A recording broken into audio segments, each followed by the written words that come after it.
What's up everybody, this is Dirk Collado from Sit Stay Sober, and in this video we're going to be talking about dog parks. This is a topic that I see asked about a lot, whether it be online or from clients and people I do training with. And they usually are asking like, are dog parks worth going to? Should I bring my dog? In my town, there's been like proposals for like 2 or 3 dog parks, and now one is finally being built and they're almost done with it. It should be opening up I think this summer or this spring, and so now I have a lot of people asking me about it. So people usually come up to me and they're like, isn't that awesome? It's right there, like on one of our main roads, and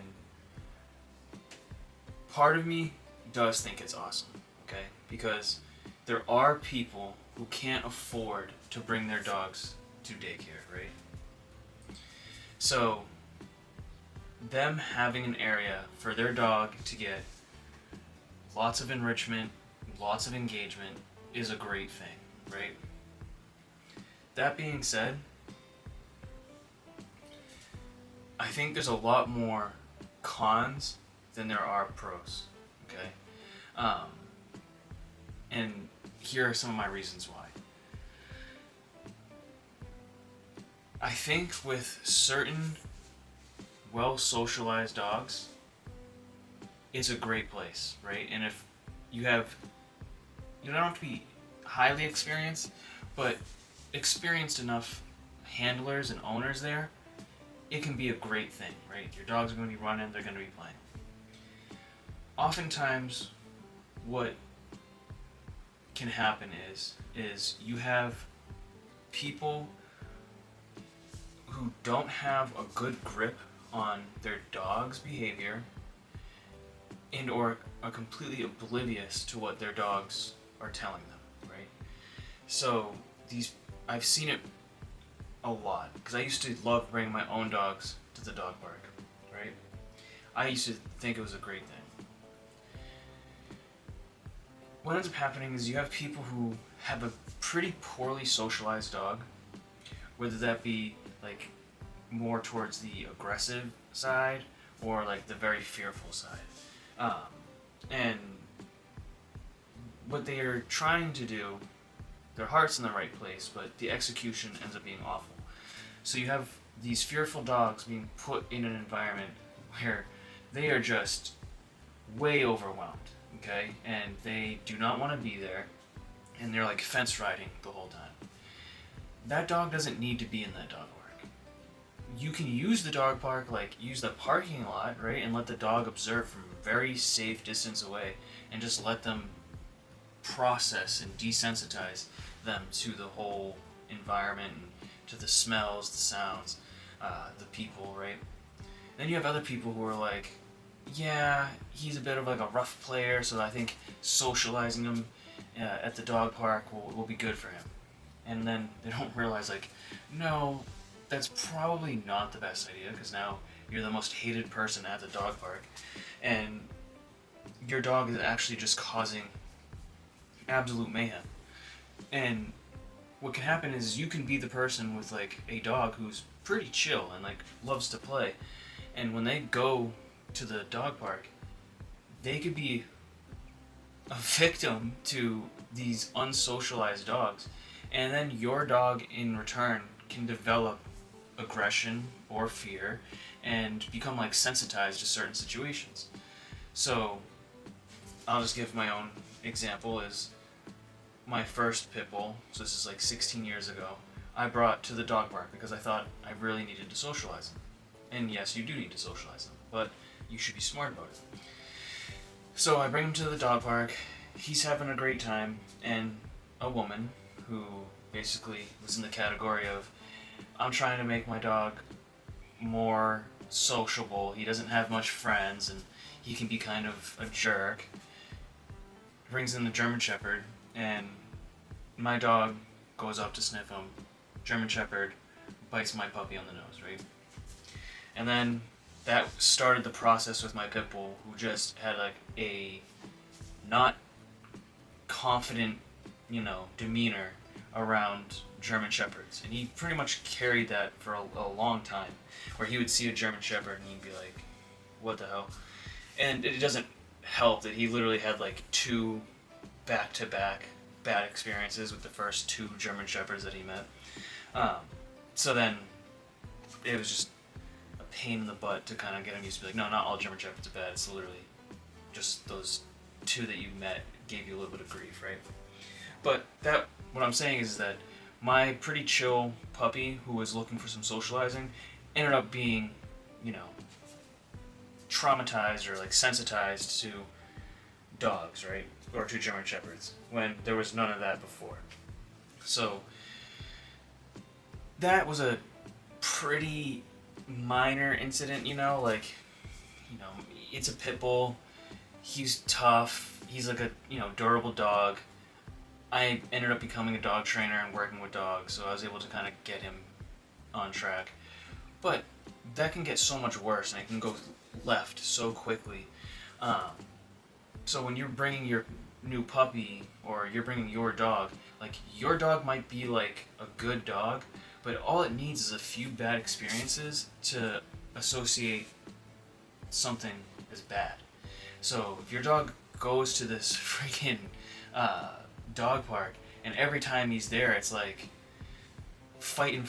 They're not even play fighting; they're just like straight up fighting. Like, he's literally gonna just start looking at dogs as like mortal enemies, right? Or he's gonna view like that specific environment as like this is where we throw down, and that's just not good for your dog. And then while that's happening, you have your nervous dogs on the sideline who are observing that, and they're like, "Oh shit, I knew this place was fucked up." You know, like, "Mom, did you just see that? Like, get me out of here." And now they're like shaking and trembling every time you pull down that street, and you're not even at the dog park, you're not even going there, but they know that that's where the street is, and they're like, "No." And then the vice versa is like your dog's like hulking out, like staring out the window as you're arriving. It's like, so you kind of get that dynamic going on at the dog parks, right? So to me, it's like context matters. So if you're someone who has, you know, 5, 10 friends with dogs, and they've all met at like barbecues, and they all like you guys all chill together, and you guys all are like, "Hey, the new dog park's going. You guys want to check it out?" And it's basically just you and your 5 to 10 friends' dogs at this dog park. Have at it, let it rip. But you don't have the control of who's coming in and who's coming out, okay? So I probably have spent 150 hours in dog parks, and I've probably witnessed like 30 fights, you know? Which really isn't that much for like how much time I've been in them. But some fights are literally just basically little spats, right? Then there's some ones where you're like, "Oh shit, like that's a fucking issue. Why the hell did you even think of bringing your dog here?" So you don't want to have to be part of that. That being said, the other part of this is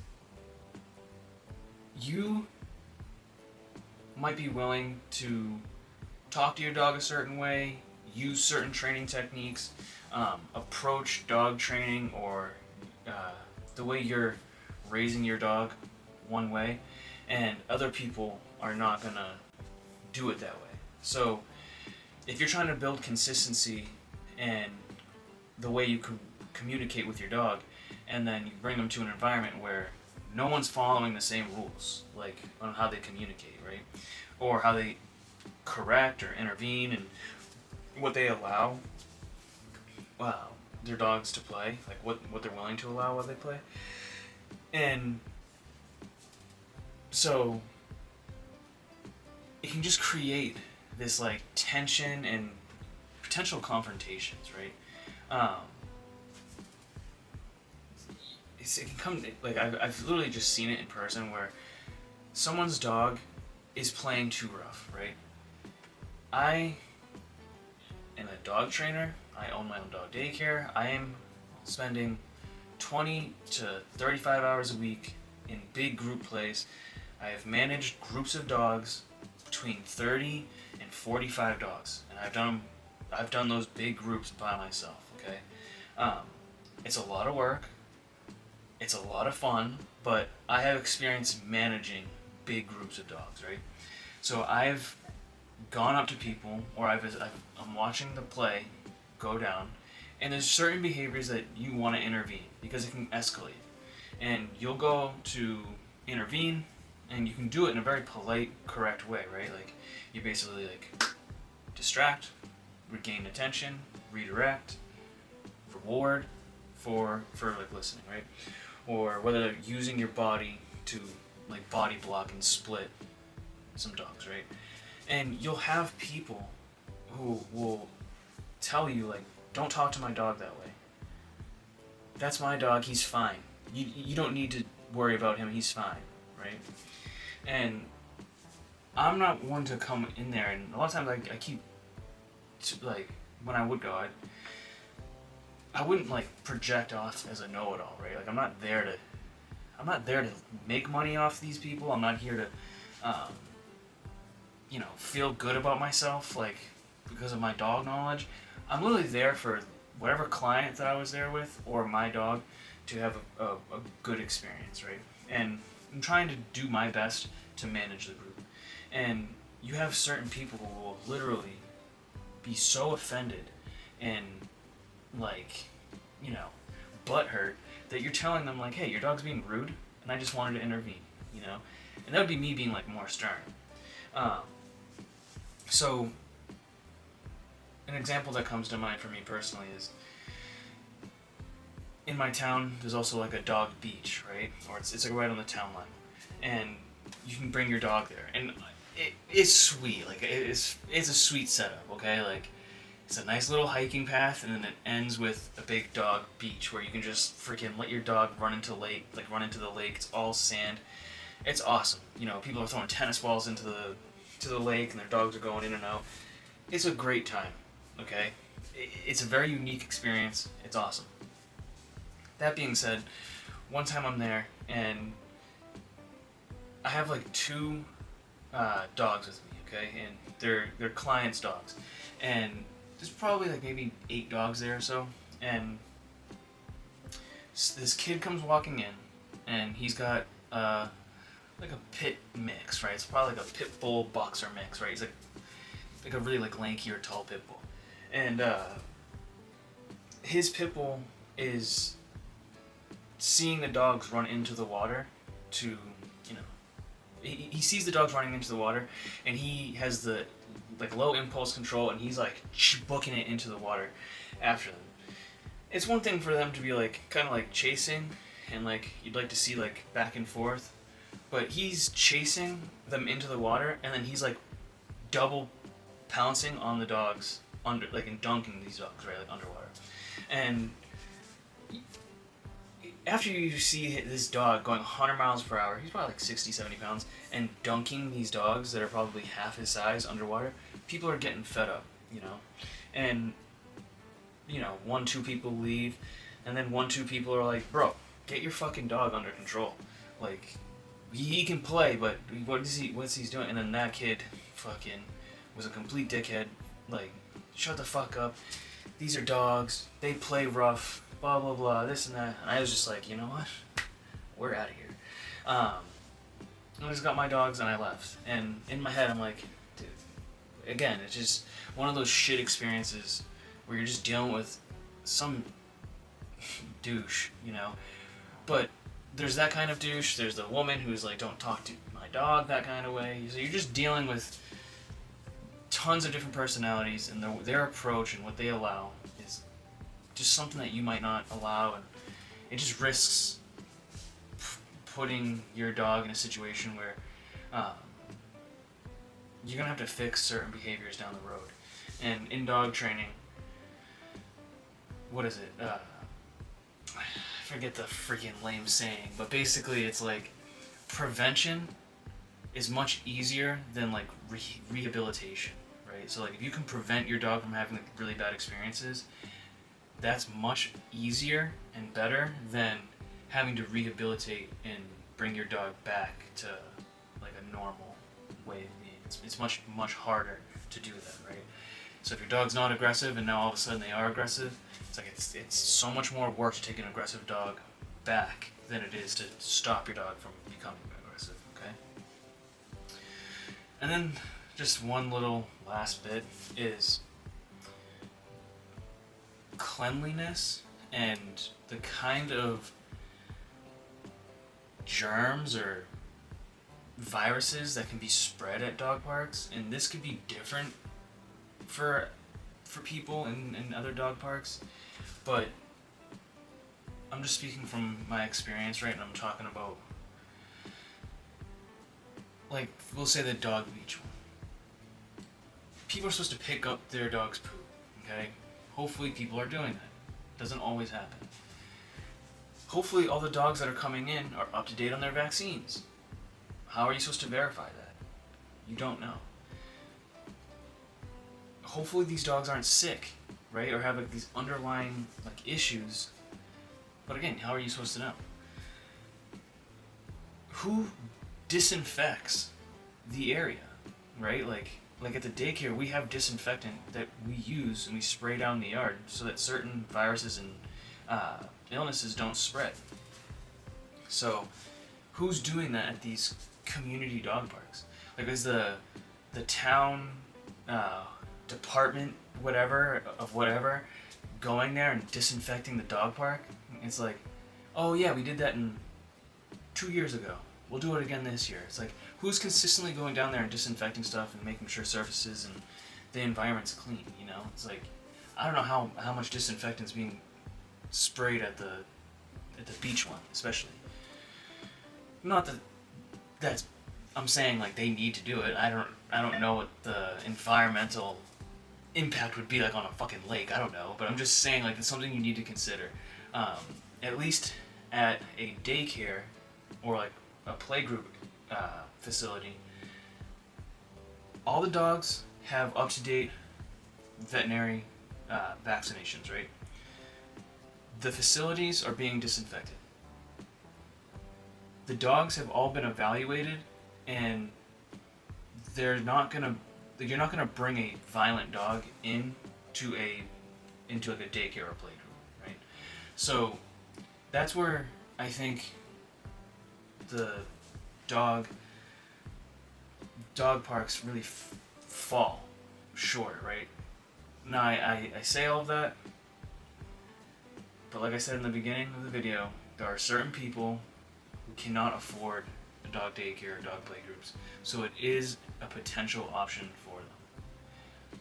That option comes with risks, and those risks can be varying in degrees, right? Like from just a simple pain in the ass to like things that can be a real problem down the road.